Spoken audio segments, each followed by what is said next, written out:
So hello, can you guys hear me loud and clear? Please let me know in this like chat.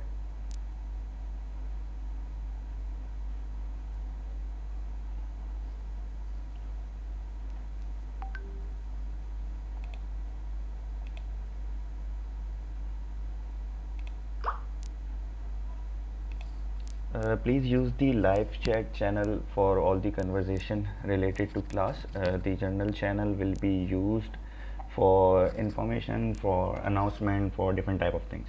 So all the questions and answer or anything that you want to chit chat, you can write on the live chat channel. Okay, cool. So you are hearing. So I think it's time now. Let's start our today's class. First of all, I would like to thank you guys for trusting in me, for being here with me and starting our journey today. So just some basic ground rules. During the classes, I will not be monitoring the YouTube live chat as well as the WhatsApp.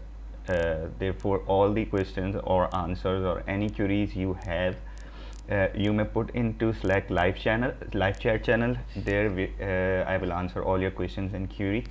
The general channel will be used for class announcements, right, and any course related announcement. Okay, all the recordings as well as all the exercises that we will do and their codes, specific SQL code and everything will be available on and that I will let you know where it will be available. But it will be available on my website and you can refer to it anytime you want. This will be a hands-on course. There will be no classroom teaching. I will not be using any kind of slides in this course, right? Everything will be hands-on on screen. So therefore your presence is important because we will not be having any slides or learning material with you throughout the course. So first let me know, do we have any international students in this group who are like, I'm trying to think if I could do it in English or if we could do it in Urdu. So if we have international students with us in this group, then we will continue in English, or otherwise if there is no international student with us in this group, we will continue it in Urdu. So please, in the live chat, do let me know if there is any international student in this group.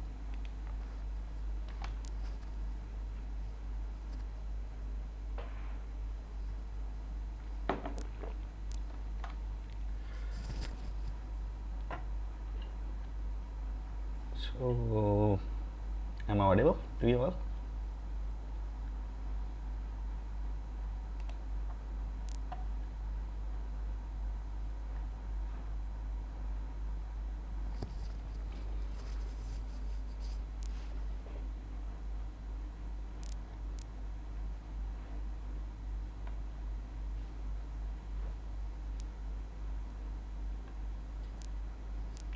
Cool. Okay, so for now on, until I received specific instruction from any student that they want to continue in English, we will continue in English. Otherwise, we will start in Urdu. Okay, so guys, today is just an introduction class, right? So today we will be doing some intros. What is database, what is this course is about, and if this course is for you or not, right? So first of all, this course is specifically beginner oriented, right? So if any of you who have any experience of SQL or Power BI who want to learn advanced things, right, this course is not for you. You will be wasting your time in it. So like if someone says to me, right, like I want to learn DAX functions in Power BI, or how I will monitor advanced analytics or advanced visuals into Power BI, so this course is not for you. This course is specifically for beginner, and this is a beginner oriented course in which we will learn just basics of Power BI and SQL, right? And if you are here just to learn Power BI, then don't bother to take this course. There is already a course present on my YouTube channel of 3 videos which will teach you Power BI absolutely fine. So that's why this course is not for you. If you want to learn only SQL, you can take half of this course and skip the Power BI portion.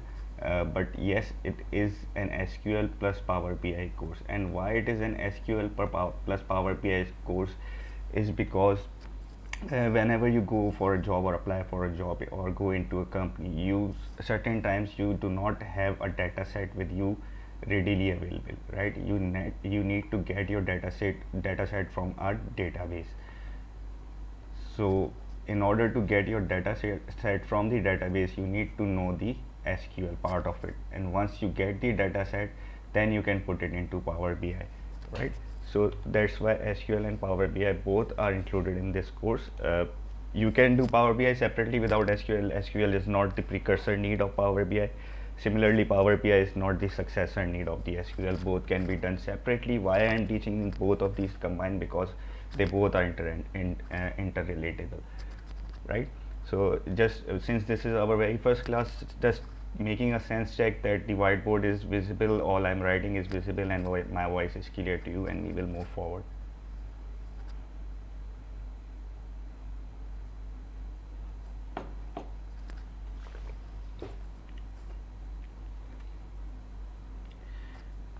All right. So first of all, uh, in the comment, do let me know what do you mean by data. What is data in your opinion? What is included in the data?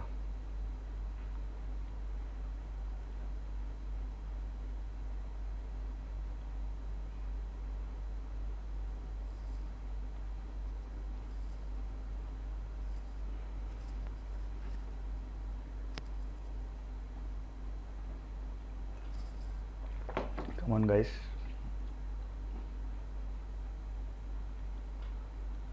What is data, right? Do anybody answering it?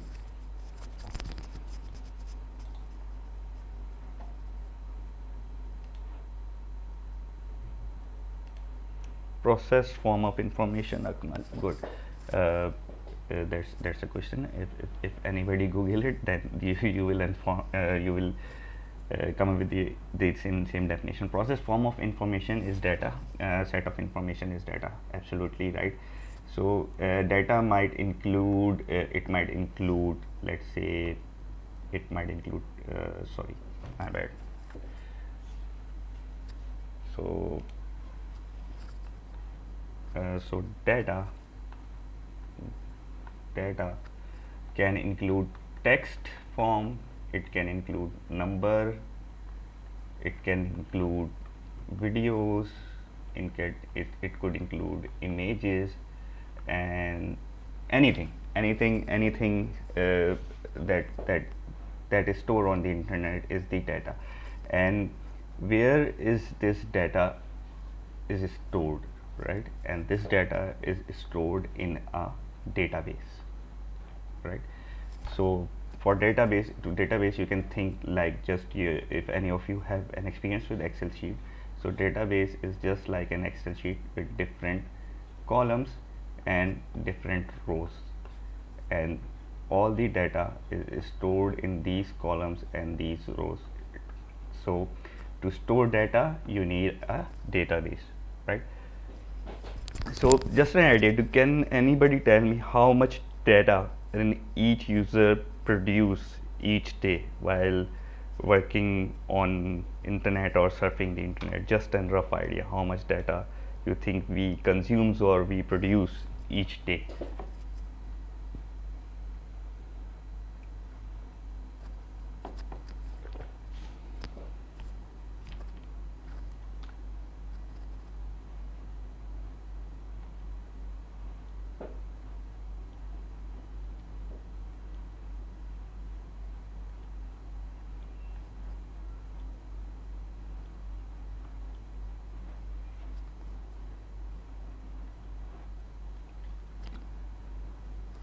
Okay, so let me tell you, um,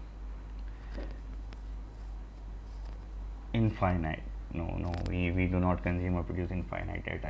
It is approximately 10 to 15 GB of data per user per day on average in world. This is the amount of data that we use or consume every day, right? So all of these uh, yes, we can actually, it's a base, just an average based on the international survey that we have, that different organization has done out. So yeah, they have an idea how much data we use, right? And behind every service there is a data, there is a database, right? If you see, if I take example of Netflix, right? So if I many of you have been into Netflix and be using their service. So if I tell you, and if I ask you, what is the USP or unique selling point of Netflix, right? Why Netflix became successful in the very first place? Why Netflix is successful? Or why they beat their competition, right? So some of you might say that they have a huge library of content, right? They have huge library of content. That's why they are successful. But the truth is, the reason for their success is not their content, right? The reason for Netflix success is their recommendation engine, right? Their recommendation engine. What their recommendation engine do is like it build your profile of a user, how a user sees movies, or which genres of movies he see, what series he or she sees, and then in the background it churn that data, build an algorithm, and will recommend you new movies and new series, so you can remain stuck to the service and keep them making money. So behind the success of Netflix, content might be a 30% thing, but the user retention and their recommendation engine is 70% of the success value of the Netflix, and that's why the Wall Street measure them or provided them the money in the very first place. So this is the background or the thing that data is feasible to you, or data is possible to you, right? So if if you do have any question, you can keep writing on the Slack chat. I will keep answering those questions in the meantime. Right now, I will come to the next part. This will also decide the fact that if this course is for you or not, right? So let me draw a straight line. I hope I can draw a straight line here. No, I cannot draw a straight line here, right? So if this portion is what I call front end, right, and this is the portion which I call back end. And by front end and by back end, what I mean by front end mean the consumption end, right? So if you go to Facebook or if you go to Google, the web page that opens to you, the Facebook feed, your friend feed, and each and everything, that is the front end. And what is the back end? Back end is the server side, where all the development has been done, all the programming and coding has been done, right? So basically we come up with three very similar names for data people, and we are pretty much confused what each of them do, right? So the first is data analyst, right? The second is data scientist, and the third is data engineer, right? These three positions are different. These three positions are not same, and each of them have different responsibilities for different responsibility or different job duties that are assigned to them, right? So what is where the each position, or where each person lies? So the data analyst lies on the front end, right? The job of data analyst is to present human readable form of insights from the data. So data analyst job is to prepare human readable insights from the huge amount of data and for this he can or she can use tools like SQL, she can use tools like Power BI, he can use tools like Google Data Studio, or there are many, there is Tableau, and there are many BI tools, business intelligence tool available for data analyst, but he or she only needs to prepare front end reports, right? And most of the time, or almost all of the time, we do not need to interact with the back end of the system, right? So analysts do not need to interact with the back end of the system. He or she will only interact with the front end of the system. That's the job of the analyst. Then in the middle come the data scientist, right? What does data scientist do? Data scientist will uh, mostly work on algorithms or machine learning or AI, and it's at the interjunction of front end and back end, right? So a data scientist may or may not need to know how to develop an application, right? The data scientist can provide its model. Data scientist can provide a machine learning or AI model to data engineer, right? And data engineer then code that application on the back end, right? So data scientist is in the middle. It performs machine learning and AI stuff and all the models that need to, like that I say, the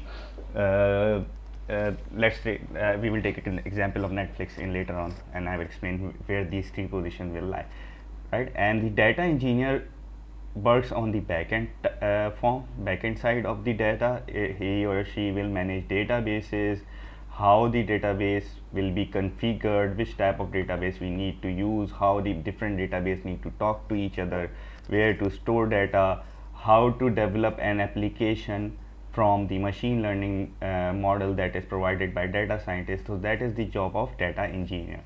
So these three are three different positions, with each of them have their specific job to do. So to not mix up data analyst with data scientist or with data engineer, sometimes in the job descriptions there lie a certain, you say, overlap between data scientist and data analyst position. There are certain overlaps, but with data engineer that is a totally different job to do. So if we come again back to a Netflix app algorithm that I was telling you. So basically this is their ML model which store all the data of user and prepare the recommendations, right? So its output is the recommendation and its input is the user data, right? So this is no, data scientist is not data scientist is not similar to product designer. The job is totally different because product designer basically work at the interface of coding and use cases, but sometimes data scientist is also required to develop the basic logics of the application for data engineering team, right? So there is a difference between product designer and data scientist, right? So coming back to the Netflix thing, the machine learning model, you get user data in and you get recommendations out, right? So where all of these three roles come in, right? So preparation of this ML model will lie as a duty of data scientist, say, right? Then preparation of the application and creating the data infrastructure and the data warehouses and everything where this data needs to be stored and where this application needs to arise is job of data engineer, right? And let's say the executive, Netflix executive sitting in the head office ask the data analyst that how many views are there on our latest series, or which user type or which user age group preferred which type of series, or which male population refers which type of series. So when they ask these questions, this is the job of data analyst to comb the recommendations and the usage statistics and tell the executives that what are our performance, right? So these are three different type of roles within the data science or data community. So you need to be aware all of these roles. We will be particularly dealing with the data analyst role here, and I will try to prepare you as a beginner data analyst, and where you can learn how to manipulate data and how to drive actionable insight, right? So my job today, my job in this course will be to prepare a data analyst, right? So SQL is a tool. Power BI is also a tool, right? And learning these two will not make you an analyst. This is the key point to consider, right?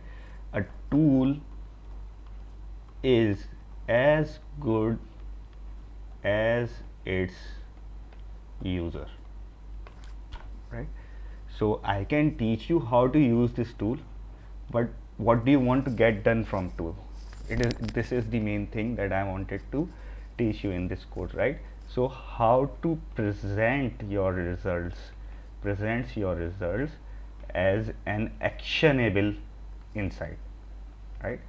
Presents your result in an actionable insights, right? So what do I mean by that, right? So if your boss asks you what is our sales projection for next month, and you only provide that our sales are going to our sales, oh sorry, what were our sale performance for last month, you say that our sale dropped to 20%. Okay, so okay, this is the piece of information, but what could I do with this piece of information? I could do nothing. So a good data analyst will tell you that our sales drop was 20%, and our sales drop was 20%, and the reason behind these 20% was that area X underperformed by 5%, area Y underperformed by 2%, because of which overall our sales were 20% down, and in order to move that up we need to do X, Y and Z thing. So this will be a good data analyst. This is the job of data analyst. Data analyst job is not just to present uh, good reports or beautiful reports to the management. That can be done through PowerPoint, right? So why do we need Power BI or SQL for this? So you need to provide actionable insights to the management on which they can take a decision. So the first principle of seeing if an insight is actionable or not is to ask yourself that if I was provided with this information, could I take any decision based on it? And if your heart says yes, I can take a decision based on it, then it is an actionable insight. Otherwise it is not an actionable insight, right? So my job is to teach you how the how part of how to present the results, how to make them actionable, how to summarize your results, as well as technical aspects of your job which will be requiring SQL and Power BI for you, right? So up till now I have provided to you with the brief intro of what we will be doing and what is this course for and who is this course for. So now I give the decisions totally up to you. If any one of you think that this course is not for you, or I was trying to learn different things and this is a totally different thing, and I do not want to be part of this course, then I totally agree 100% with you. I will not be hurt if you drop off from this course, because I started this course to help those gentlemen and women who by heart want to learn this skill, right? They do not want this as an added skill, but they want to grow in this field. So this course is specifically for those guys and girls. So if you want to drop out, please feel free to drop out. But yeah, I gave you the basic summary of what we will be doing in this course, right? So up till now, any questions do you have? I will pause for 5 to 10 minutes to see if I have any question on Slack.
Okay, guys, so I don't think any of us have any questions, uh, right? But if you have any question, keep typing on Slack, right? So, Mandisa, you have messaged on WhatsApp that I read just now. So, you are from South Africa. First of all, welcome. You are part of our South Africa teammates from ALH. So, yeah, I will be continuing in English, right? Uh, Mohit, for having difficulty in understanding the actual role of data scientist here. It's not part of the course, but little stuck at this point. Okay. So Mohit, if I try to summarize the data scientist role in simple form, right? Let's say you are there is a restaurant operation, right? There is a restaurant operation. So in the restaurant operation, there are three types of role, right? The first role is of the server, who takes your order and bring your food from the kitchen, right? And in the middle, there is the role of a cook or a chef, who cooks up the dishes, right? And in the back of office area, there rise the roles of store operator, right? So store operator, where the store operator stores all the vegetables and meat and all this stuff. So if we see these three roles, then the role of data analyst would be of server, right? He takes your request and bring you actionable insight from the data set. This is clear, that's the data analyst role. The role of data scientist is of chef. He cooks the main dish, right? So the data scientist will prepare a model. It could be a machine learning model, it could be an AI model. There are different type of models like decision tree, like neural nets, and so on and so forth. So the data scientist will prepare a model in his data lab. He will analyze different data sets on it. He will prepare projections, and if once he confirms that yes, the data model is working perfectly, then he will pass on this model to the backend team, or what you call the store operators, where he tells you that please put these ingredients in this shelf and this ingredients in that shelf. So that's the top job of data engineer. So the data scientist is the middle party who prepares the model, and in order to make it usable or into an actionable application, he or she will provide this model to data engineers, who will then code the application based on the model that is provided by data scientists, right? So data science is an overlapping field between data analysis, data engineering, and machine learning itself, right? So if you ask a data analyst to prepare a machine learning model, most probably he or she would not be able to prepare it, right? But there is a high degree of overlapping between data scientists and data analysts. So most of the companies will put in jobs of like data scientists and data analyst in same domain. But I usually find this is the basic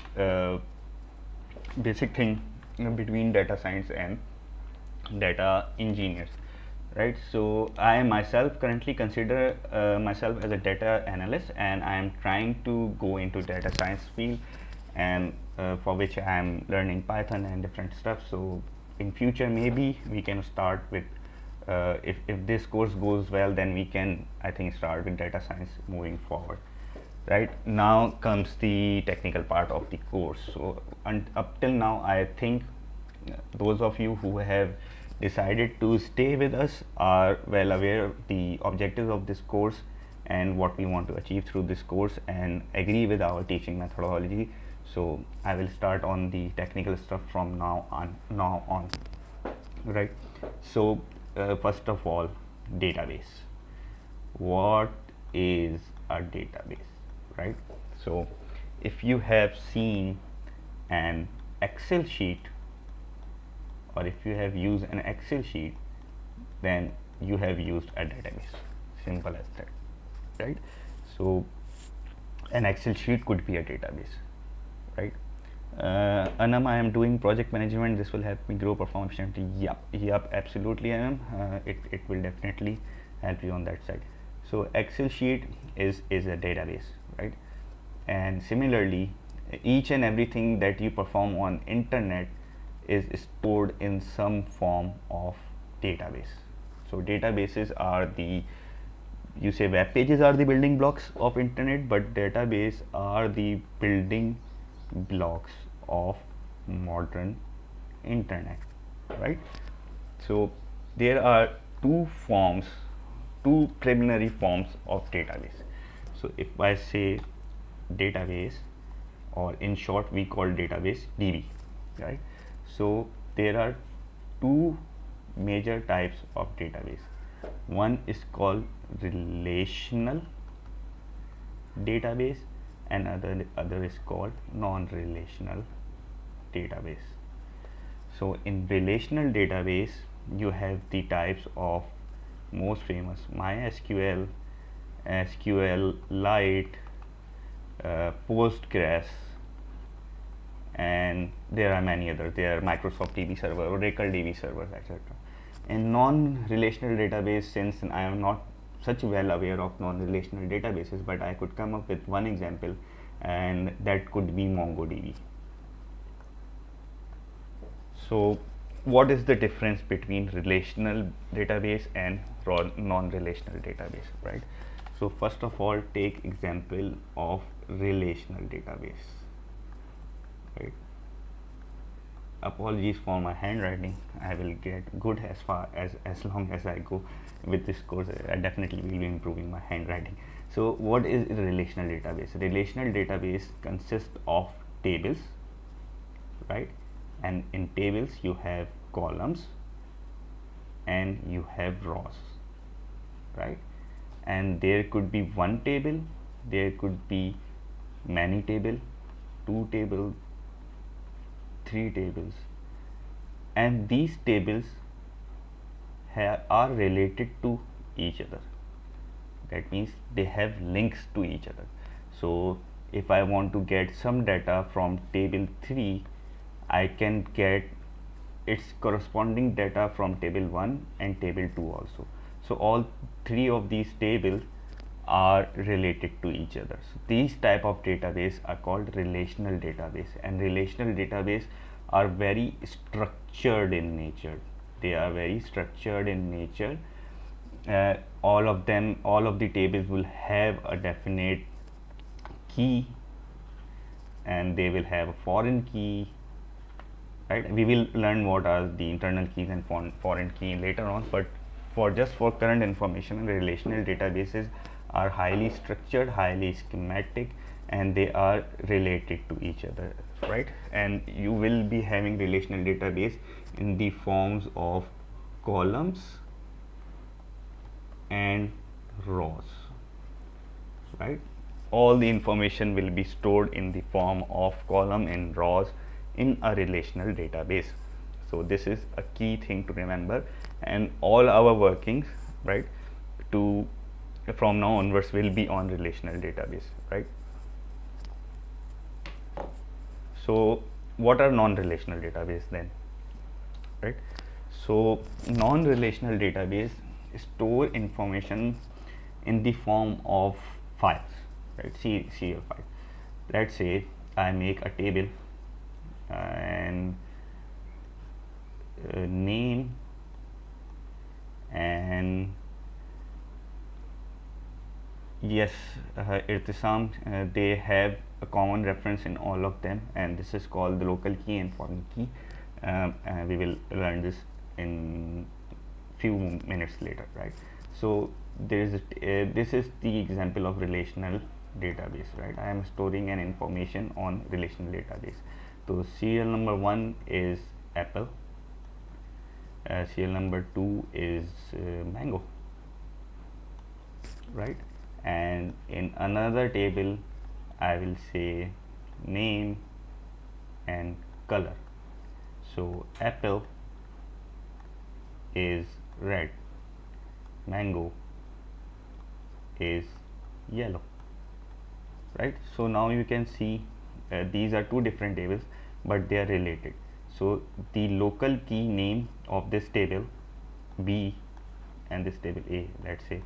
So the local key B of this table is a field value in table A, that is apple, and this is the primary key of table A. So these table A and table B are related to each other in somewhat, and we can drive information cross-functionally. This is a relation database, right? So if I need to store the same information in let's say non-relational database, then how this information is stored, it's somewhat stored in this format. So, and it is called key value pair. We will call it key value pair, right? So if the same information is need to be stored in non-relational database, then it is stored like this: serial number 1, name apple, color red, and this is one line, right? So this is called a key value pair. Key, its value, key, its value, then key, its value. Dawood, yes, we can access table 2 from table 1 in relational DB. You are absolutely right. So this is the key value pair that is stored in a non-relational database, while in the relational database this is the more structured form of the databases, and there are two tables, and we use tables to get the data from relational databases, right? So any questions up till now, please keep writing in the Slack. There is a, I think, 10 or 20, I think 2-second delay between my voice and your questions, so I will keep waiting and looking for questions and keep answering you on the Slack.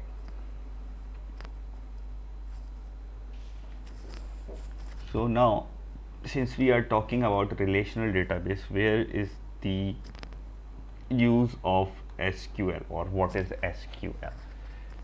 SQL is basically a query language, right? And it is called sequential query language. It is the base language which is used to upload or retrieve data from database. So SQL is the language to talk to different databases. SQL is used to talk to different databases and get information from them. And there are different flavors of SQL, different type of databases.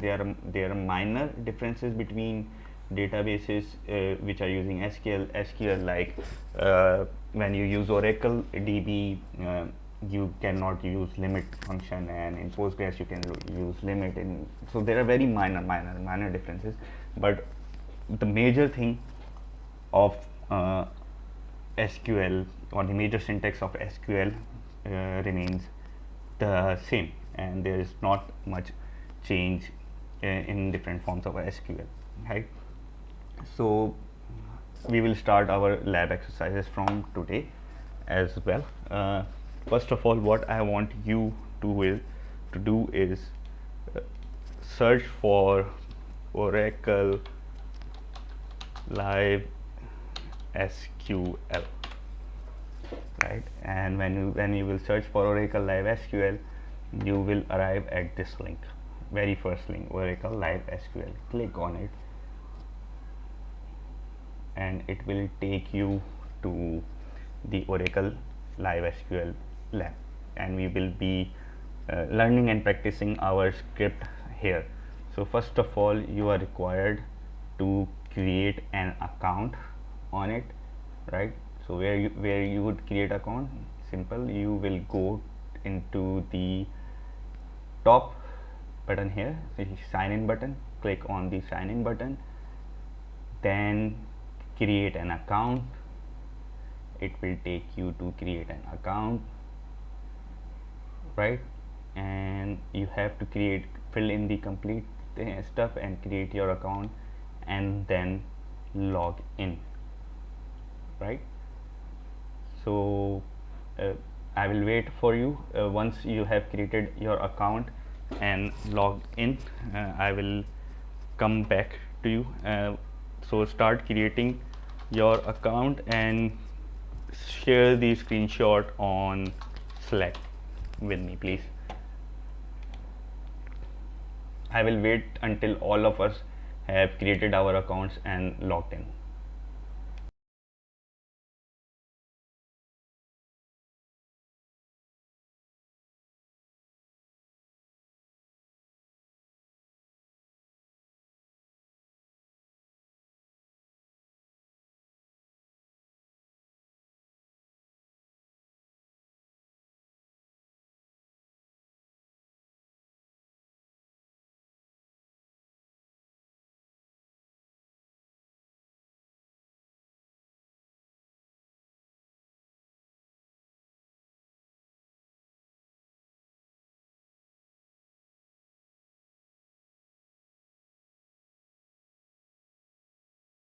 So I will keep talking until you guys have created your account and login. You will be at this screen with your email address on top, and then we will start from there.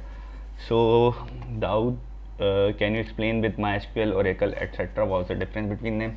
So Daud, the difference between Oracle, MySQL, and different type of databases is that they are prepared and they are created by different companies. Some of them are free, some of them are paid, and they have different versatilities, like the amount of data you can store, the speed, the uh, accessibility, the developer community, right? So MySQL is feasible for small applications or for experiment, but if you need an enterprise grade robust solution, that you need to go with Oracle, or there's another free database source that is Postgres. So these are different flavors that are prepared by different companies and have certain different advantages, like some have performance benefits, other might not have performance benefits, other are more useful for journal purpose. So this is the basic difference between that, right? And if there's very good resource, I don't know you guys are heard of it, it's called W3 School, and most of the internet related stuff are there, and you can go to, I think, W3 School difference between in databases, and it will provide you very good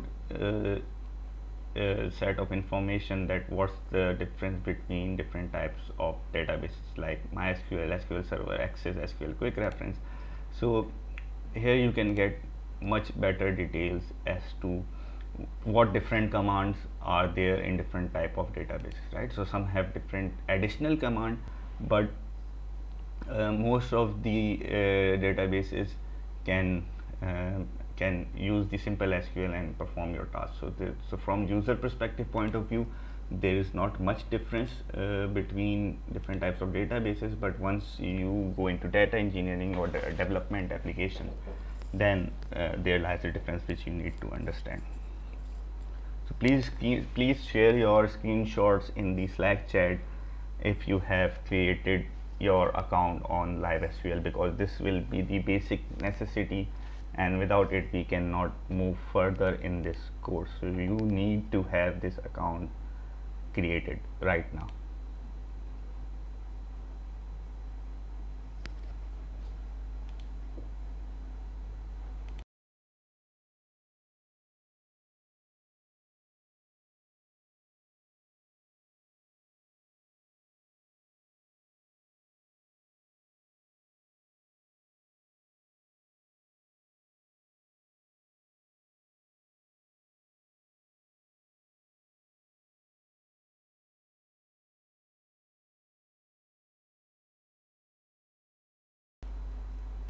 Great, Akmal, good to go. Other team members?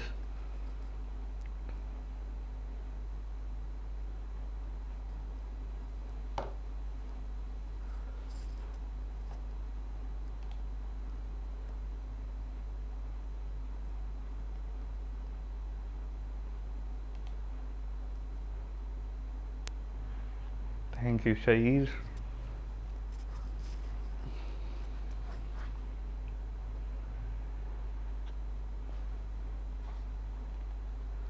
Sikandar, good to go.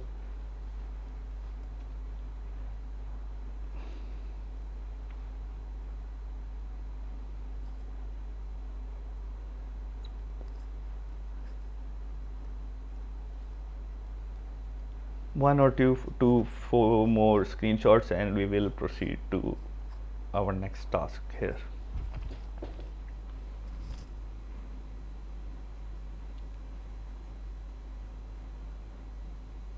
Aha, great.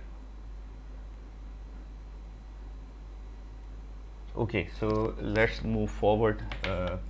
So once you have logged in into your SQL Lab, and please keep it bookmarked because we will be using it most frequently throughout our course. So uh, there in the top left you have a menu, and there are two things that need to be looked into. One is the SQL worksheet, right? This will be the space where we will be writing our codes and getting our results, right? But before starting, we need to have our schema looked up. So when we go to schema, the database that we will be using for our learning purpose is the HR, human resource database, right? So go to schema, then click on human resources, and you will arrive at this sort of things. So you have different tables and different methods already stored, or different views already stored in this. So now we will learn what is the schema, right? And schema is the most basic thing. Those of you who are from airlift, who who have worked on metabase, so the basic problem when a new user joins and use metabase is that they do not know what the schema is, because we currently do not have any schema available with us. And we learn as we go, right? So the schema, or the schema of a database, is a map of a database in simple terms, right? So what does schema do? Schema tells you that what is your table name. Yes, Anand, class is resumed. So Umar tried to use it on PC because it will not work on mobile, right? It will give you errors on mobile. So try to work on PC. Anam, you cannot hear anybody. Please can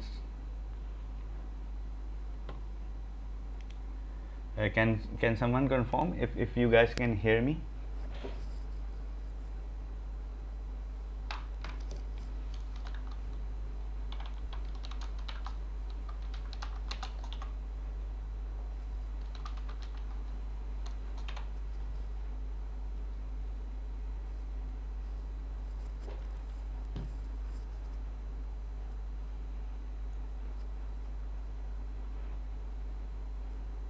Yeah, cool. Anam, I don't know what's the problem at your end. Please, can you refresh the stream so you can hear? So I was talking what's the table schema.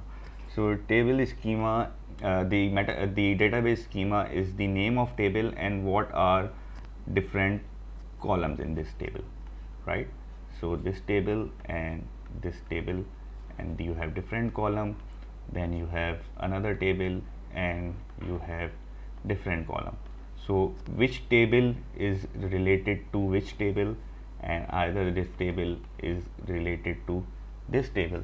So this is the basic schema or the map of the database, that what are the tables and how the tables are interconnected with each other. So if you are a data analyst and if your data team is a good data team, then when you join a company, they already have a schema ready for you, where you can learn that what are the different tables in the database and what are the different fields in the database. But I think for us we should start from zero, and I should teach you how to prepare a database schema, right? So if this will take time, this will take approximately 20-30 minutes to prepare a database schema. So let me know if you guys are interested in learning how to prepare a database schema, because it will be quite useful for you, and you will not rely on anyone.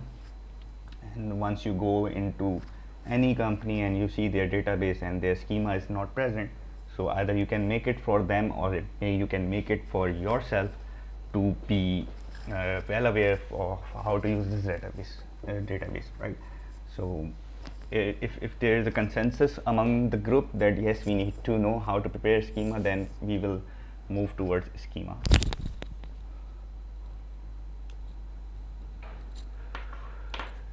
Great. Right. So before starting, okay, so all of us are interested. Great to know. So before starting to prepare a schema, we need to learn the basic structure of SQL query, right? So the basic SQL query is very simple, right? SQL query is very simple, and you do not need to be afraid of. SQL query requires only bare minimum, two things, right? And it's start with select, and other thing is from sorry from. So if we want to write an SQL query, you need to have select and from, right? Select X from Y table. Simple. This is a valid SQL query. Select X from Y table, where Y is the name of the table and X is the column that you want to select, right? This is the very basic form of SQL query. Select column name from table. That is, if I write again, that is select column from table.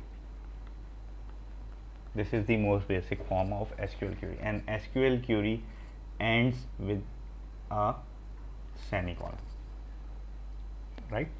All the SQL query ends with a semicolon statement. SQL is case insensitive.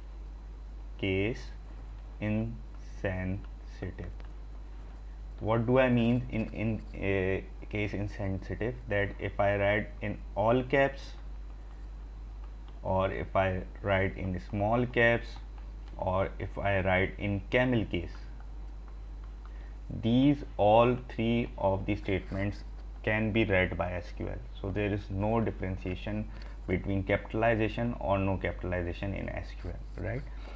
But one thing we need to know, that anything which is written in single quote, right, or in double quotes is case sensitive.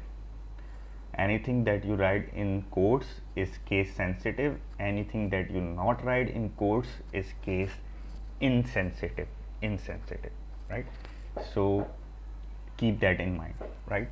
So this include column and table names also. You can write column and tables name in small or in caps, no worries at all. It is totally a case insensitive, right? So let's go to our schema and how to prepare a schema, right? So here, when I go back to Oracle Live, so there are different stuff present in here. So we need to look into the tables. So we have countries table, we have departments table, we have employees table, then department sequence, employees is also sequence, detail is view, jobs is a table, job history is a table, then location is a table, regions is a table, right? So if I start to write name, then the very first thing is the countries table, right?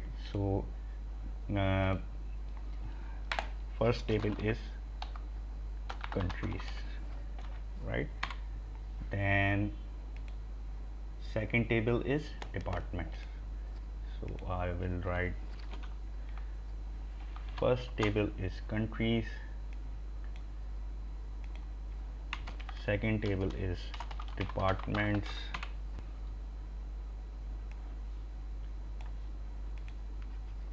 third table is employees, third table is employees, um, then the next table is jobs, jobs, and the fifth table is job history,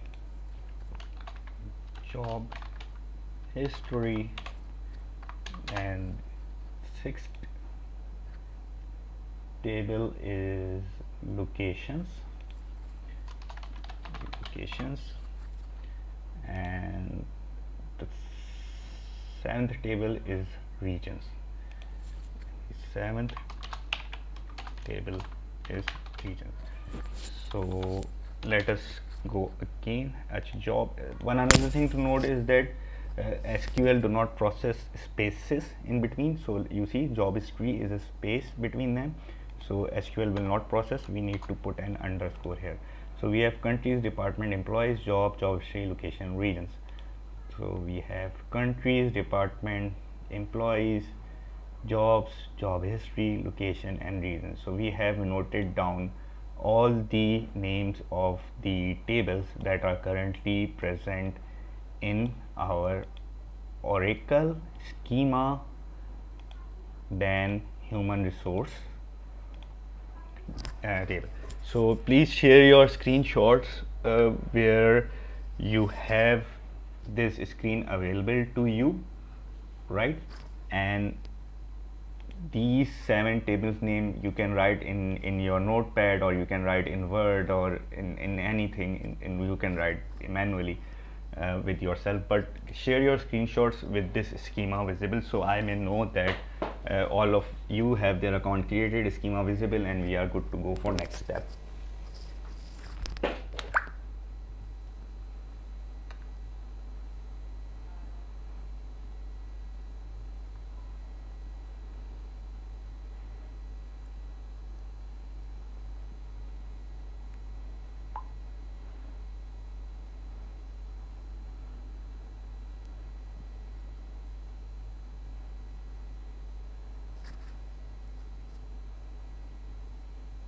Wasim, I requested the screenshot of Oracle Live SQL schema screen.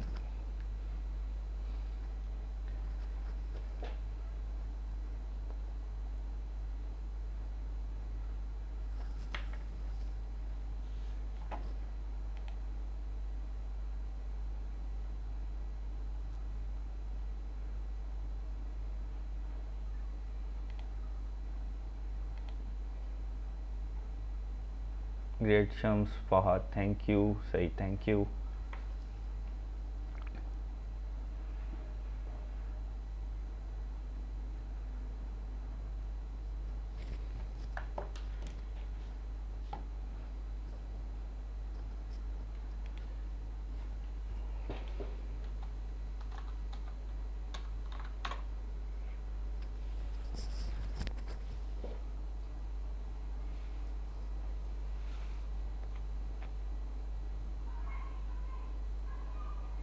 Yep, Yasin, you can get the screen recording. I will share that in the end of the class. I will let you know how to get the questions and everything that we discuss in the class. Right, so once you have your schema available and you have written down all the tables here, The next thing that I want to you do is go to a website called draw.io. It is draw.io. It's a very simple basic website for creating different type of flowcharts, and we will create our schema in this flowchart software. And from there you can click on device and create new diagram and create blank diagram and start. Okay, so please share the screenshots of your draw.io.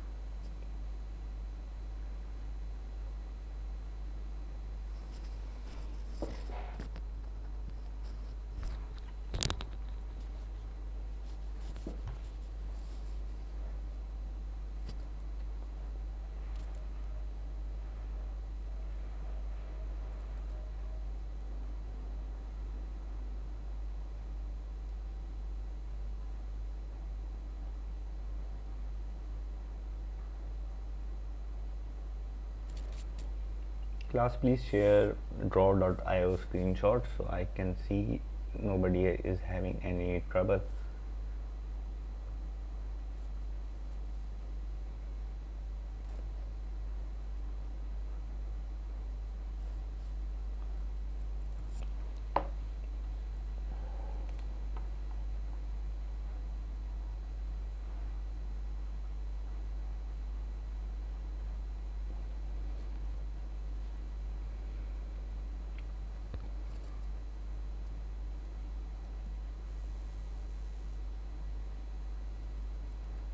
Thank you, Saeed. Thank you, Akmal. Thank you.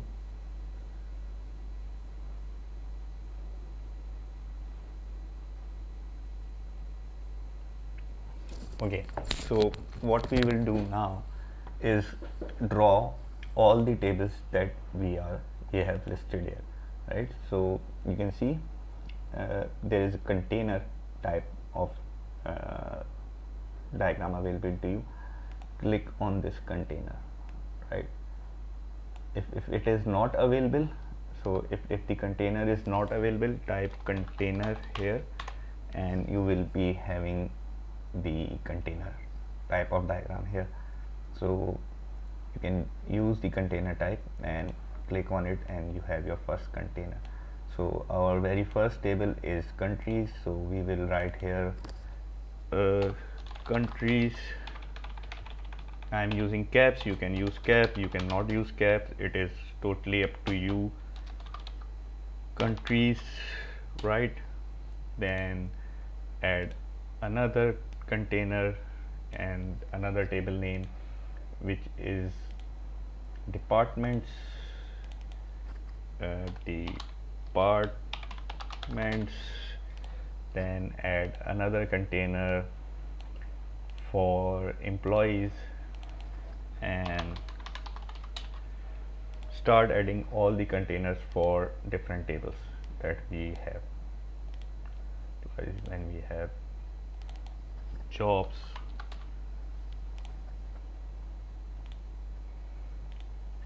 and we have job history. Please keep in mind where they have plurals, right? Departments, countries, employees, jobs, these are all plurals, and job history is not a plural. We have job history, and we have locations and regions. So departments, job history, employees,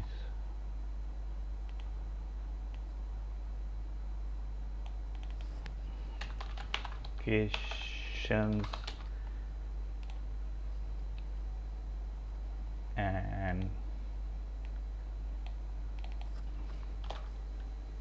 region. And region is plural, I think. Yes, region is plural. So please quickly, we have a very limited time, quickly share the screenshot of all these tables with you, and we will be running our very first SQL query after this.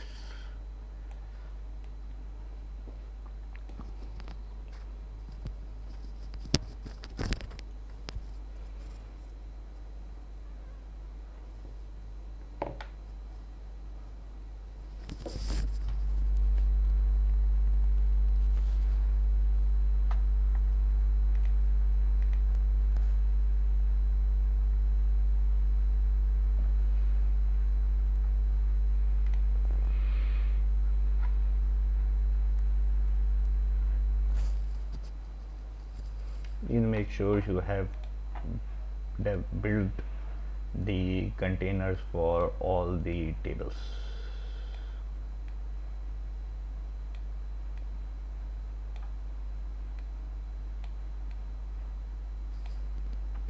Great, thank you, Fahad.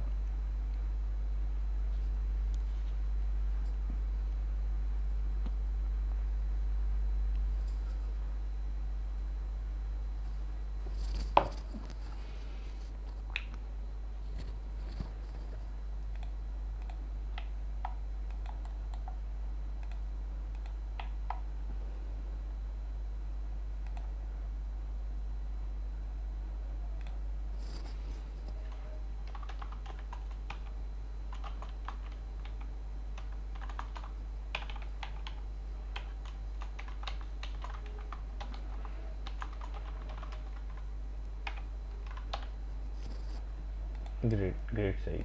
Thank you, team. So after running that, uh, right, I told you that the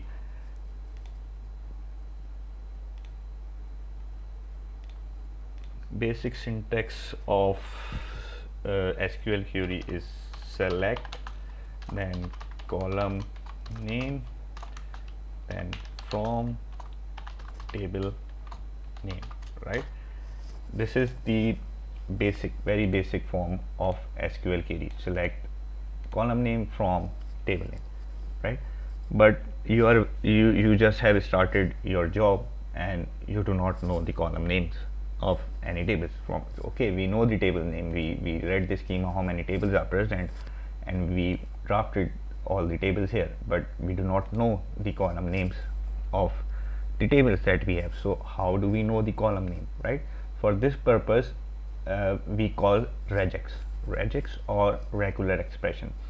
And the regular expression in most of the cases or most software is star. Even if you use Word, or if you have used Windows or Mac, whenever you need to search any file or all the files, you put in star, asterisk, right? So similarly in SQL, the regular expression is select asterisk from table name. So for by using this statement, you will select everything, right? You will select everything from the table. So if you, this star means everything, sorry, this star means everything. You have to select, you need to select everything from the table. So if you need to select everything from the table, you put in star. This star means selecting everything from the table. We know the table name, but we do not know the column names right now, so we will select all from the table. Now the next task is go to Oracle Live SQL and then go to Sql Worksheet, right? And here one by one we will get all the columns within our table. So our very first table is countries. So I will use select star from countries, right? And to run this command, I can click on run, right? Or I can use run, or I can use control enter or option enter in Windows. One thing in this SQL or Oracle Live or Live SQL thing is that there are multiple databases, right? We have academic, analytic, customer order, Olympic, order entry, sales history, etc. And we are using human resource or HR database. So if I only write countries, the system do not know from which database I am calling countries from, right? So I have to use dot notation that I want countries from HR database, right? Select all from HR dot countries. Then I press Control Enters. Now see, this is showing me all the countries that are present in HR database and countries table. So see, there are 3 columns in here: country ID, country name, and region ID, right? So what I need to do is I need to write all the column names here. It has country ID, then we have country name, then we have region ID.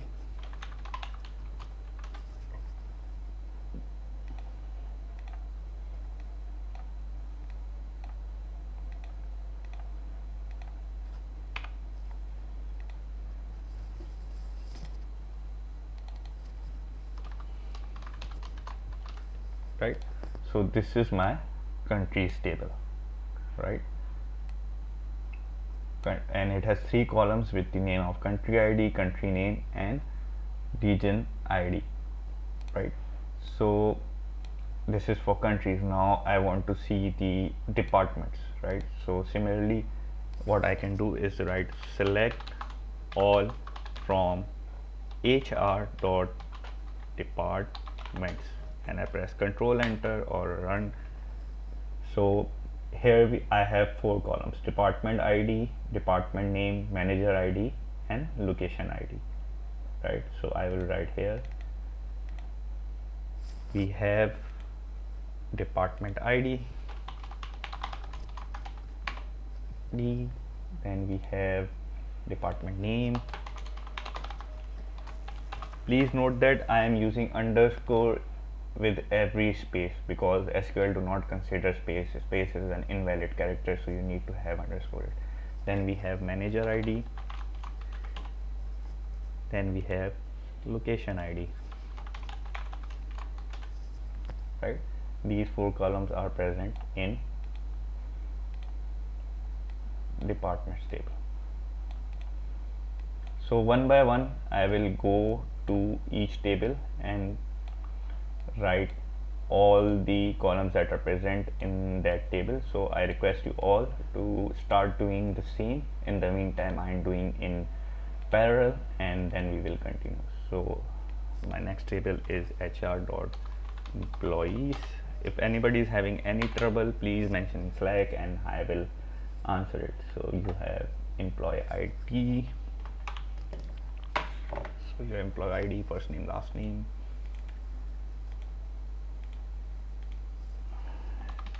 employee ID. Shams, I will share the recorded lectures. Recorded lectures will be present. I will, in the end, I will paste link on the Slack where the recorded lecture will be. So employee, next column is employee ID, first name, last name, then I have email, phone number,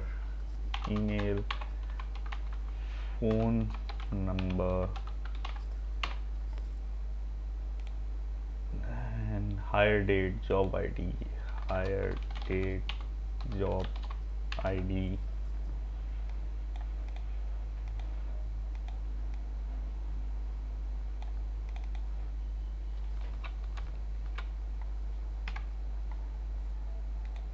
then I have salary,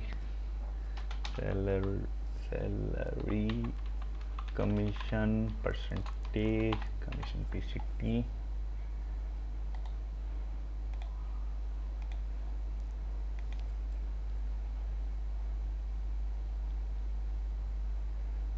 Sam Hassan, is there any way to simply extract column headers and titles from all columns in a table?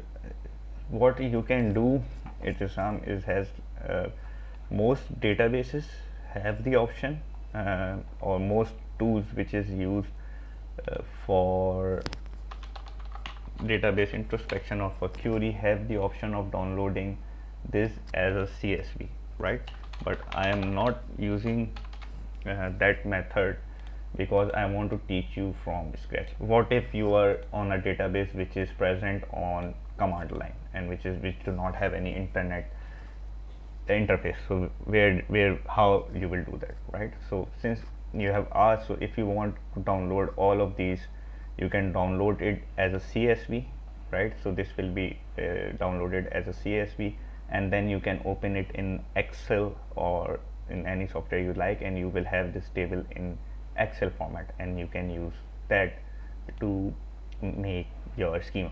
So yeah, there is an option, but getting all the columns of all the tables in single query is not possible as of now.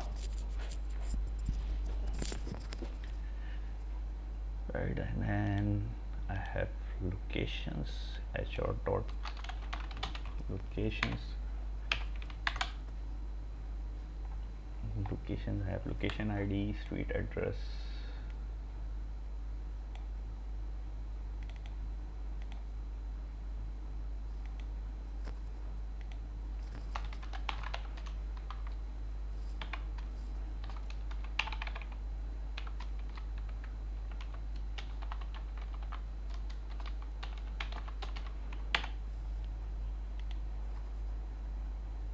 postal code,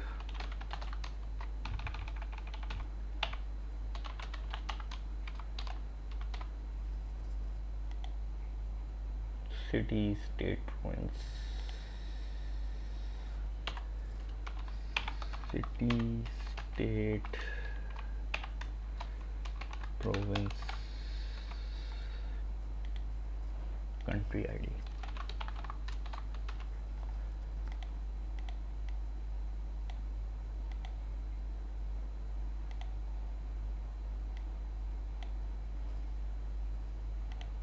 Then for jobs, I will go to hr dot jobs. We have job ID, job title, minimum salary, maximum salary. So we have job ID,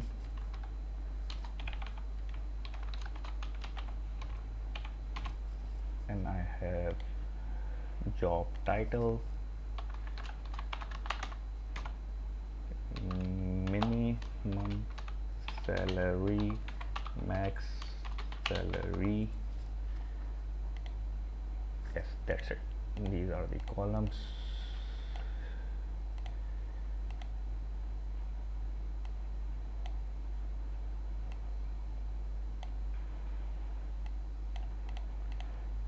Then I have regions. So hr dot regions. I make a spelling mistake. Regions, region ID, region name. Only two columns. Region ID, region name.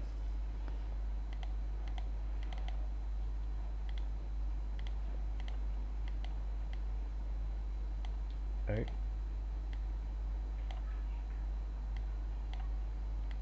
So in this way, what you are doing is, one, you are making a schema, and the other thing is that you are exploring the database by yourself.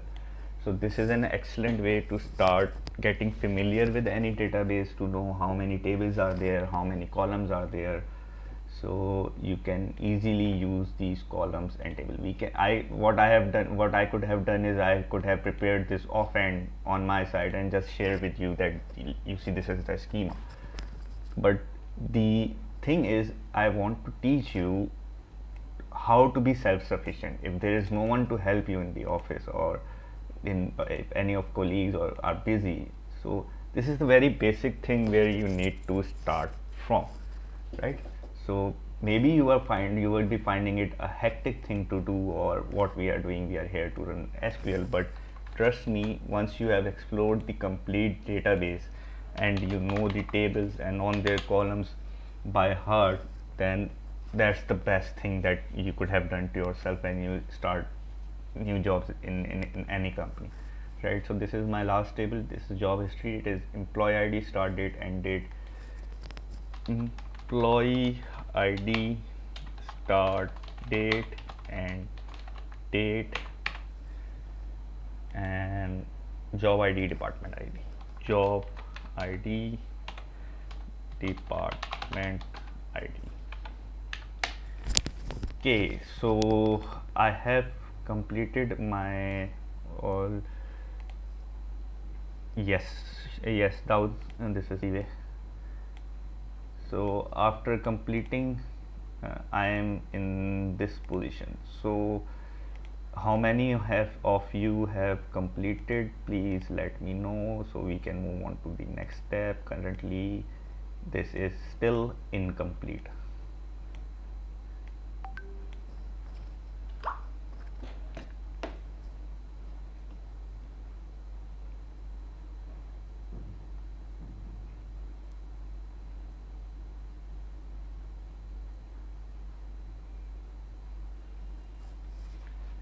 Please share your screenshots.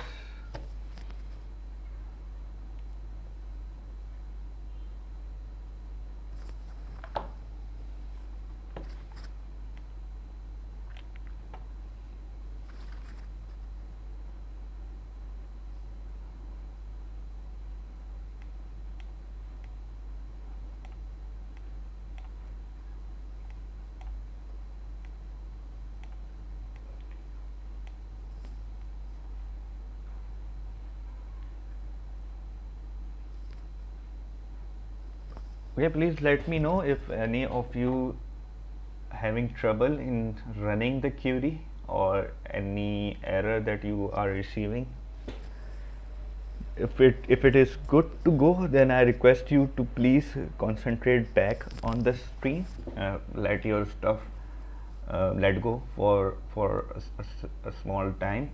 I want to teach you another thing, then you can restart your working back in your sheet. So please concentrate back on the screen for a few minutes.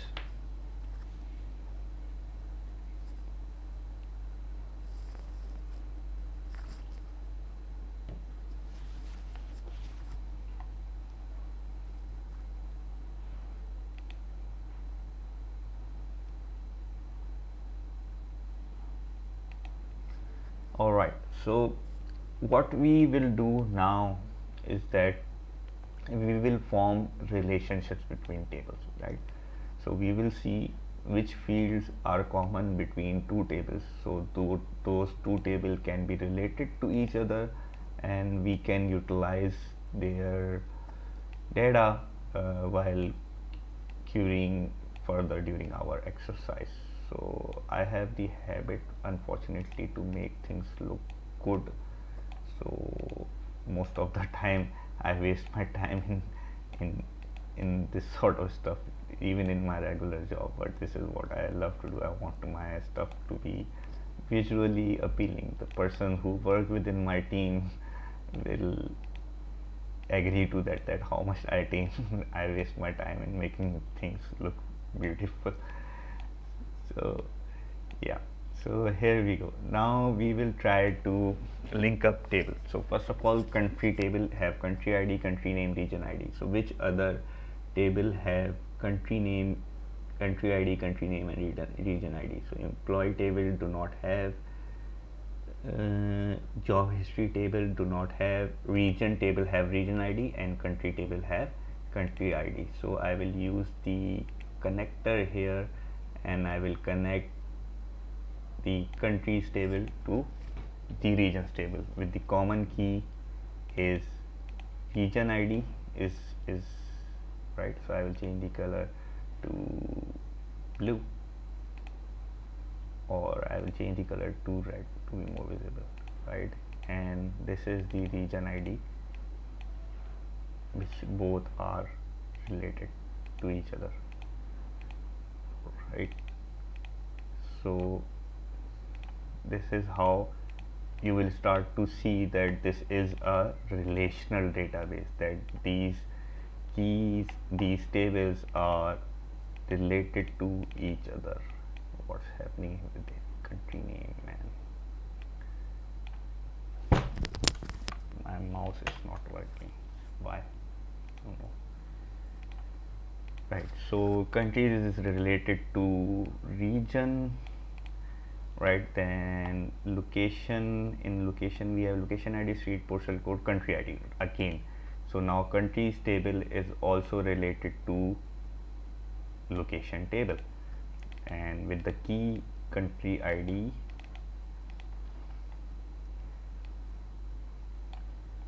here and country ID here. So these are those. Now you can envision yourself that how these are related. These are relational database, right? So any other department ID, location ID, no relation, job ID, job title, name, max salary, department ID, job ID. So this is the main table. Okay, so the country table is related to location table and the regions table. Now we will get the employee table, right? So first of all let's take the departments table first and then see what we have. So in department table we have department ID, department name, manager ID and location ID. So location ID is present in location table, so department table is related to location table number 1 because you have location ID and location ID here. So in job history ID, in job history we have department ID and department ID is common, so department table also related to job history. Then in employee table we have department ID also, so this table is also related to employees table, right? And in order to eliminate the confusion I will keep it from here. Then job, department ID, department name, manager ID, location. So job table do not have anything from department, so department is done. So now job history, it has employee ID, started, ended, job ID, department ID. So department ID we have already linked up with the departments. Job ID, where is job ID? In employees table, right? So job history is related to the employees table with the key of job ID, and jobs also have job ID, right? So job history is also connected to jobs table with the title of job ID, right? And job title, job ID. So we can connect this way also. And okay, department, job, employee, country, salary. And jobs and employee can also be connected with job ID.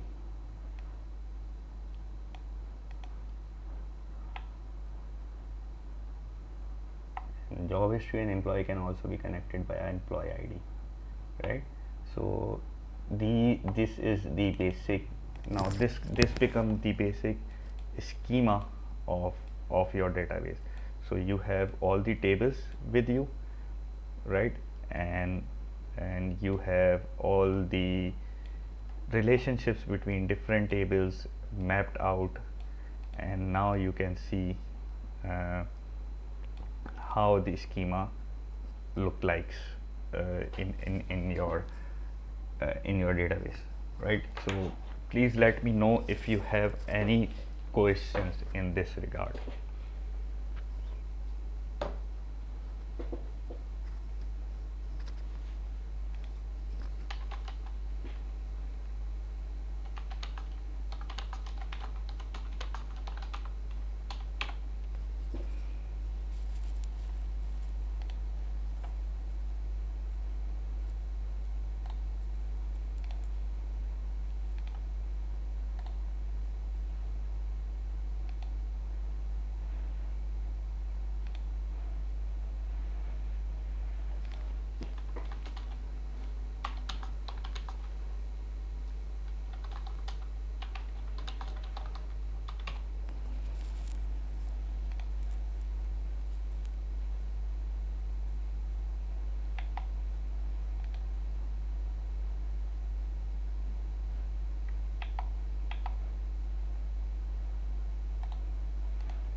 So I have wasted a lot of your time, right? Because I want to teach you how to make the schema, right? But if you are if I could have provided you the schema, then this schema is already available on the internet, because it is the most famous database to learn SQL. But again, I wanted to teach you how to create a schema of a database.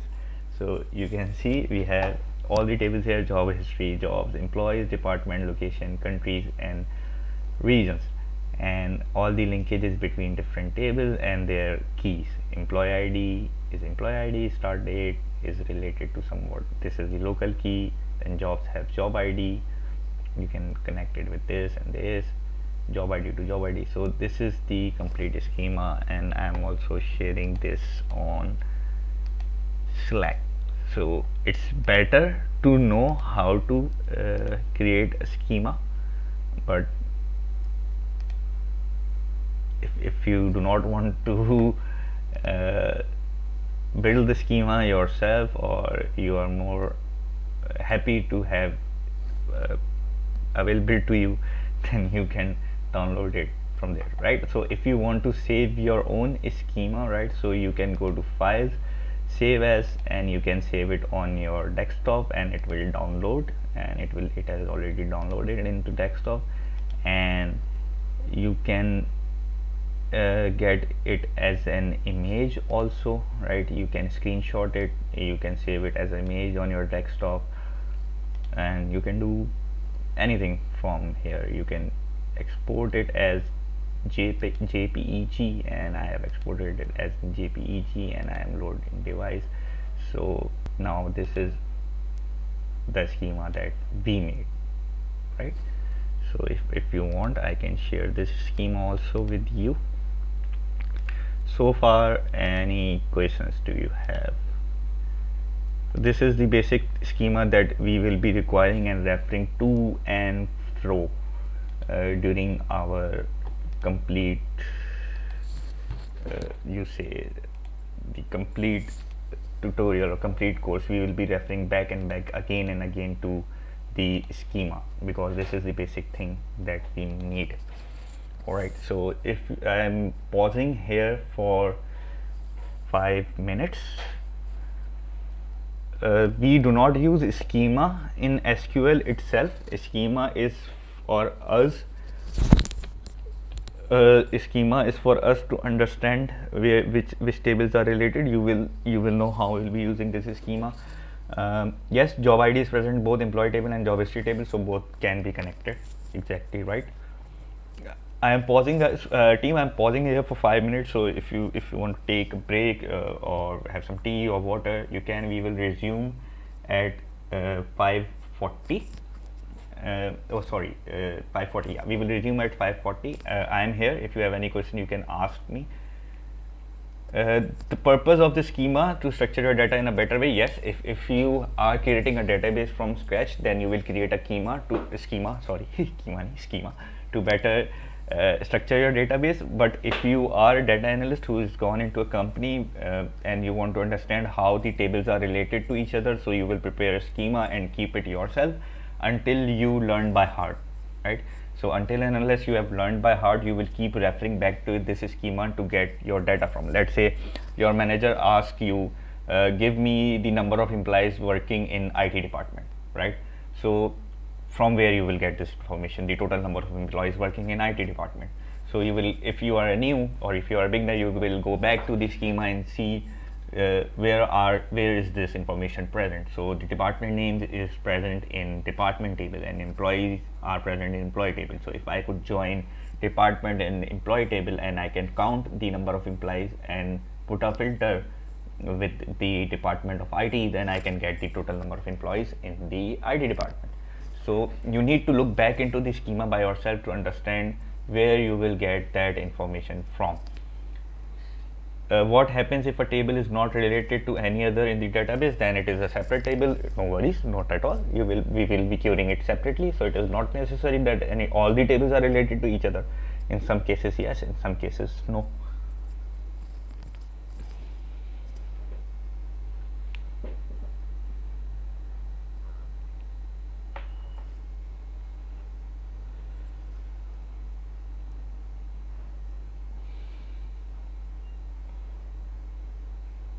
Will it automatically hide? No, it will, no, this is not an intelligent tool. It will not automatically highlight relationship between table. We have to ourselves put in the relationships between the tables.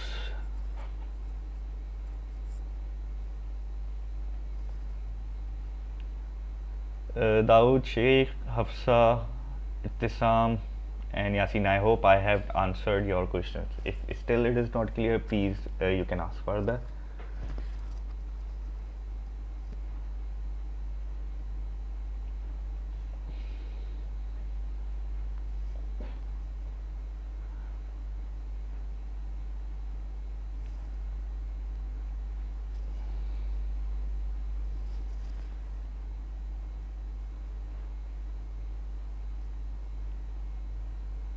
Yes, Daud, we will be doing schema and we will be continuing to do some example exercise after 5:40.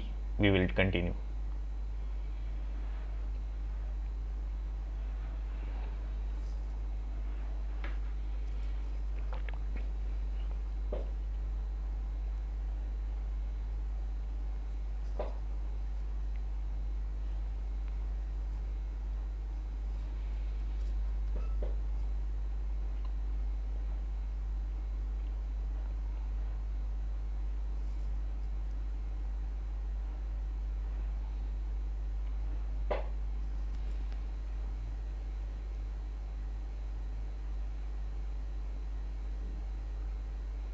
Okay, class, we are resuming back to the exercises. So if you have any question, please keep typing on Slack, right? And I will keep answering them. But I am continuing because we have 15 minutes left in today's class and some ground to cover. So first of all, I want to tell you where you could get the all the classes and recordings and information that we are discussing here. Is go to my website www.itsbaniyalm.com. Right, I am also pasting the link in the Slack chat. So once you go to this to my website, right, and in the top you have courses, right, and once this is my complete website, by the way. If you want to go through it, you can go through it, and if you want to learn how to create this sort of website, we can start a course also for this, right? By the way, this is built on WordPress, it's simple WordPress. So in the courses, click on courses, and you have data analytics for beginners. So when you click on data analytics for beginners, you all the classes will start coming up as soon as we take. So data analytics for beginners, you go to class 1 and click it. So here is the recording will be pasted here after this session. The schema diagram will be pasted here after this session. So all the things that we will be discussing today, and we discussed today are present here. Like what is the basic SQL syntax, the nodes, that is case insensitive, start with select and end with a semicolon. It is present here for your reminder. Basic 3 components of query: select from where, rejects expression, that select all from table name. Now we will start doing the exercises. Okay, so what is how we can select a certain column, right? So some of you, Istisam and other, yes, schema is like a cheat sheet or key of database. You are totally correct, Istisam. This is the way to put it. So let's explore employees table first, right? So I want so somebody asked me to get the employee IDs. What are the employee IDs, right? So where I can get employee IDs from. So I will go back to my schema, and I see the employee IDs are present in job history. It is present in employees table as well. So I will explore the employees tables for this. So employee ID is present here. So what I can do is select column name employee ID. So how come I know the column name? Is that because I had the schema, I know that employees table contain the employee ID. So I selected employee ID from which table? Employees table, and I run the query, press Control Enter, and it should. So here again the mistake is I didn't mention the database, hr.employees table. So these are all the employee IDs of present in the employee table. From the schema, employees table and employee ID, I can get the employee ID for all the employees. So please do this exercise and share the screenshot with me on Slack quickly.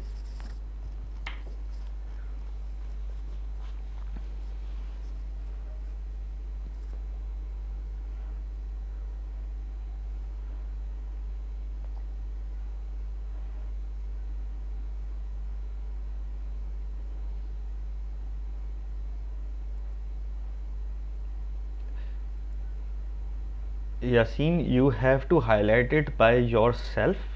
The draw.io tool do not highlight it by himself, right? So you can highlight it by yourself, but highlight the primary key that job ID belongs to. Class, please do this exercise. Fad, good, nice. So if anybody is having trouble in running that, please get back to me. But I think we are good to go. One thing to note that you can write the complete you can say the statement or query in single line, as well as you can write in and pressing the enter and write it in the paragraph space. So both of them work in similar way, right? So this is the employee ID. So what if you want to select one or more column, right? We have selected only employee ID. So what if I ask you to select the first name also with the employee ID? So what I need to do is I need to select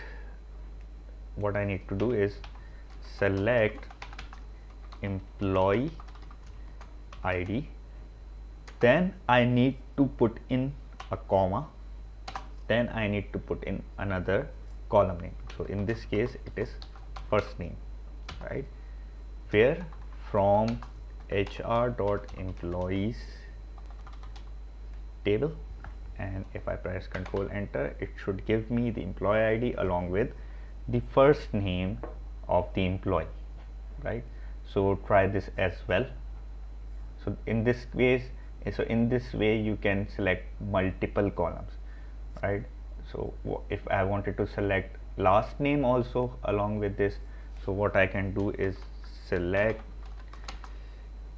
employee ID first name comma last name from hr.employees table, and I press Control Enter.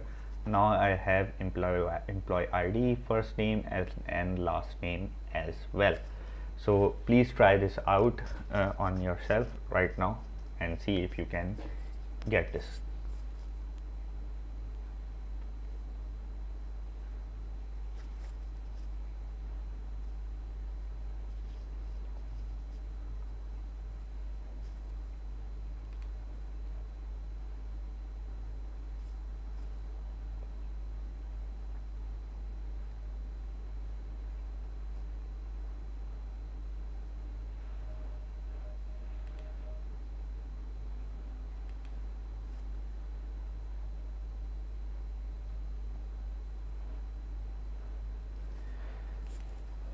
Okay, one more thing that I want to build a habit for you is that when we start SQL, uh, we start writing our queries in single line, right? So when we are very beginners, when we are writing small and simple queries, then this works, right? But as soon as our queries get complex, then it become unreadable, and this become unreadable. So from the get-go, I request you, this is not a mandatory thing for anyone, but this is the way I write my queries, and it is quite helpful in writing queries and make it human readable, and we make it human readable. So how I do it is select first of all, then I press enter, right? Then I give it a 2 tab space, then I write my first column name employee ID, right? So I can include a comma here, right? But I do not include a comma here. I include the comma in next line. So I press comma here, then I give a space, a tab, then I write first name, then I again press enter, then I add comma, then I write last name, then I delete from hr.employees, and then I close the query.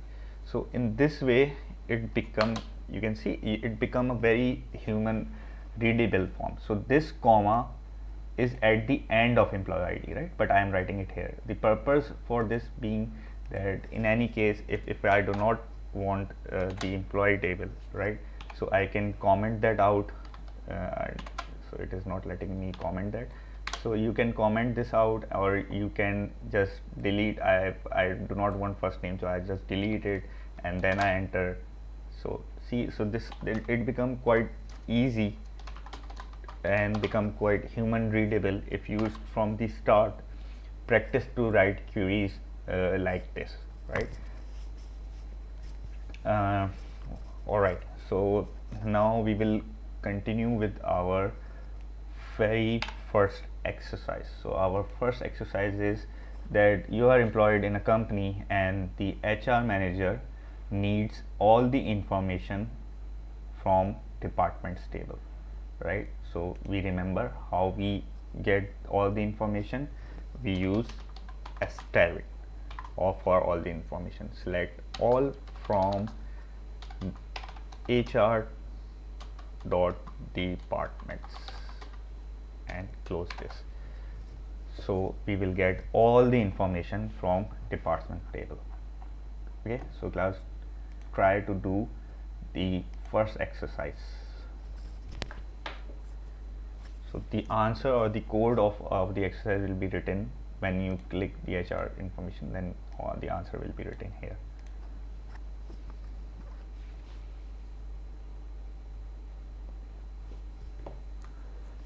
So please do the first exercise. Your HR manager wants you to give all the information available in the employees table or in the departments table, and share your screenshots with me in the Slack.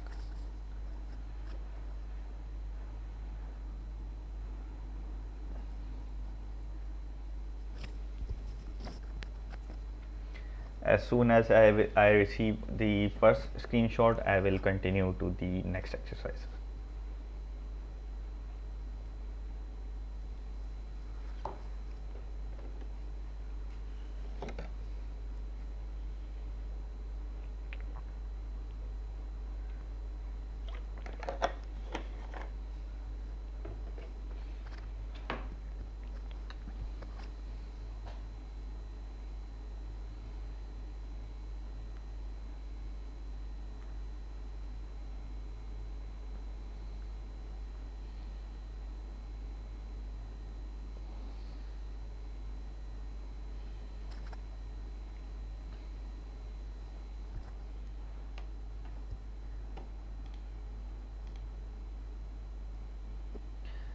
Okay,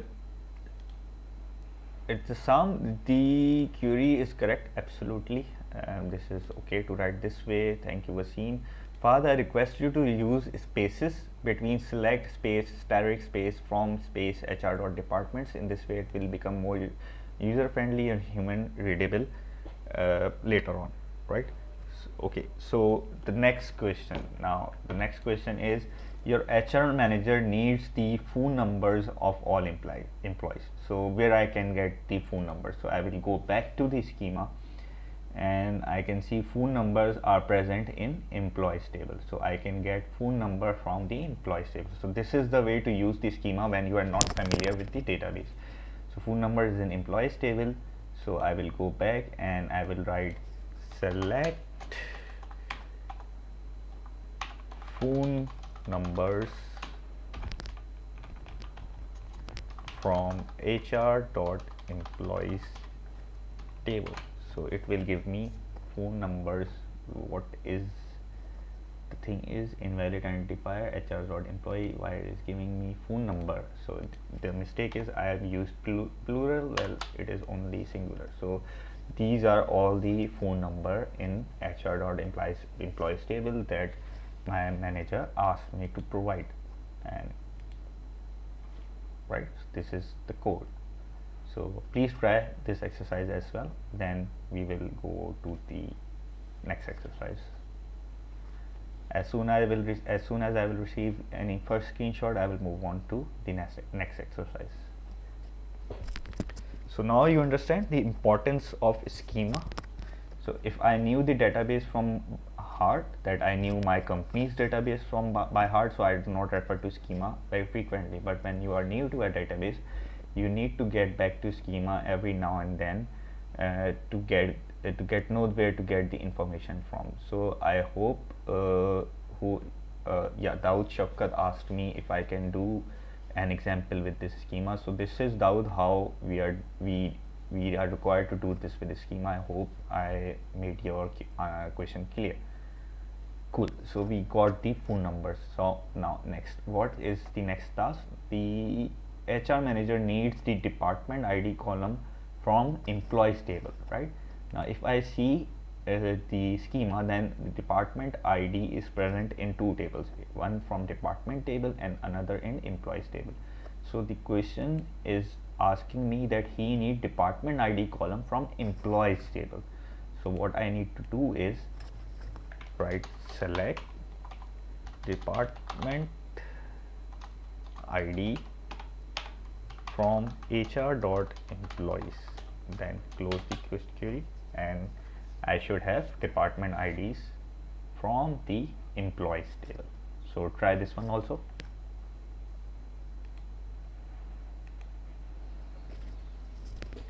See, so I highly recommend that you guys take this course on your desktop PC, so you can practice alongside with us, and any errors, as soon as we go on to further classes and we start building up complex queries from here, you will start seeing errors coming into your codes. So if you practice alongside me, I can clarify your error right there and then. And if you want to work after hours, after the class, you can do. Also you can reach me on Slack via direct message. If you encounter any problem, you can get me there and you can ask me there as well, right? So the next exercise here is the HR manager needs all the information that includes employee first name, last name and hire date. So employee's first name, last name and hire date. If I look back into the schema, so where I can get this information from. So first name, last name and hire date is present in employees table. So I will write the query select first name and comma last name then comma hire date from HR.employees, and then I will run the query and it will give me the first name, last name and hire date. So please try this one also and let me know if you are having any trouble.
So are you guys doing it? First name, last name, and hire date.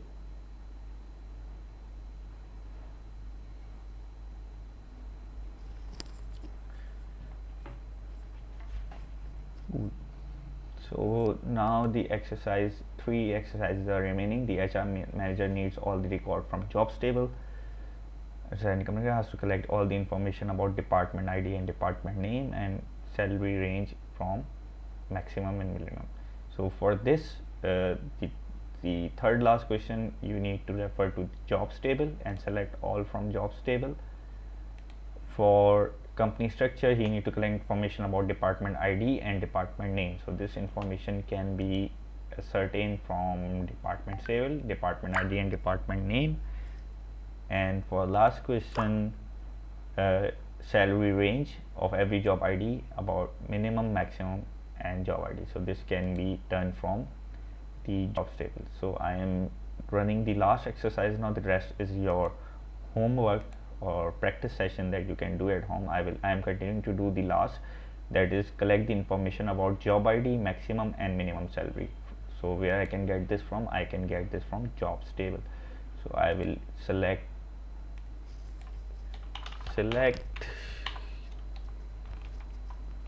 job ID, then select minimum salary, then select max salary from hr.jobs, and I run the query. Then I will get the job ID, its minimum salary and maximum salary. So try this also. All the codes and the solutions are available on the website that I have provided, and I will be sharing the class recording also here, and the schema will also be uploaded there. So I will pause here. This is all for today's class. We have reached our time limit. I will wait for 5 to 10 minutes. If you guys have any comments, any questions, how we are progressing, if the infrastructure like YouTube Live is working fine, the course is for you, just general feedback that you guys want to provide, you can provide me on Slack regarding today's class, or any clarity that you want. We will be connecting again.